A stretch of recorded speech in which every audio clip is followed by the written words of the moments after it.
Комитет по делам ГО и ЧС республики призывает жителей Куми осторожно обращаться с огнем в майские праздники. В прошлом году первый лесной пожар случился уже 8 мая. Сам сезон стал непростым для пожарных и авиалесоохраны. Но несмотря на сложную ситуацию, чрезвычайные службы республики не допустили ни одного перехода лесного возгорания на населенный пункт. Об этом сообщил председатель комитета ГО и ЧС Куми Александр Бурцев во время часа с министром в Общественной палате. Напомним, такие встречи проводятся по поручению главы региона. Еще один вызов перед спасателями – ежегодный паводок. В южных районах он уже начался. У нас уже 2 спасательных поста выставлены по южным рекам. Это Луза, Илетка и Сысола. Сейчас тоже уже начинает.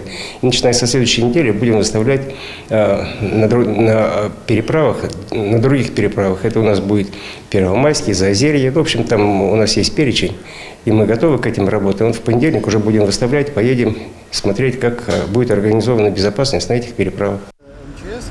В материальном плане комитет имеет все необходимое для сезонных работ. Благодаря поддержке республики оборудование обновляется. В прошлом году в северные районы Куми поступили 6 новых пожарных КАМАЗов. Кроме того, по поручению главы республики муниципалитеты получат субсидии на обустройство и ремонт пожарных водоемов. 10 миллионов в этом году и по 50 миллионов в 2 последующих.